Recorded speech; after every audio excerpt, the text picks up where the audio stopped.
Hi అండి, welcome to my channel. బొబ్బరి పప్పుతో పునుకులు. బొబ్బరి పప్పును రాత్రంతా నానబెట్టుకుని ఉదయాన్నే దీనిపైన పొట్టుపోయేంత వరకు శుభ్రంగా కడుక్కోవాలి. దీన్ని నేను గ్రైండర్లో రుబ్బుకుంటున్నాను. మీ దగ్గర గ్రైండర్ లేకపోతే మిక్సీలో వేసుకోవచ్చు. పప్పును మెత్తగా రుబ్బుకొని నేను ఒక బాండీలోకి తీసుకున్నాను.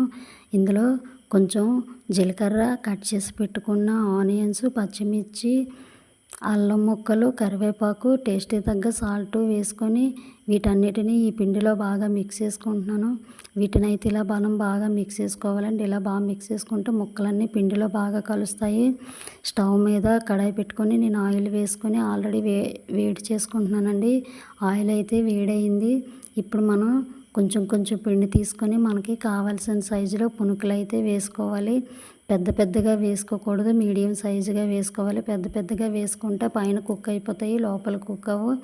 ఇలా మీడియం సైజుగా వేసుకుంటే బాగా కుక్ అవుతాయి. ఇలా మనకు ఆయిల్కి సరిపడా చిన్న చిన్న సైజులో ఇలా పునుకులు వేసుకోవాలి. పునుకులు వేసుకున్న తర్వాత వీటిని ఇలా కలుపుకుంటూ ఫ్రై చేసుకోవాలి. ఇలా మిక్స్ చేసుకుంటూ ఫ్రై చేస్తే ఈవెన్గా ఫ్రై అవుతాయి. లేదంటే ఒక సైడ్ ఫ్రై అయ్యి ఒక సైడ్ అయితే ఫ్రై అవ్వు. చూడండి, ఇలా మనం మిక్స్ చేసుకుంటూ ఫ్రై చేసుకోవాలి. ఇలా గోల్డెన్ కలర్లోకి వస్తే సరిపోతుందండి. ఇవి కుక్ అయిపోయినట్టే. వీటిని మనం పక్కకు తీసేసుకుందాం.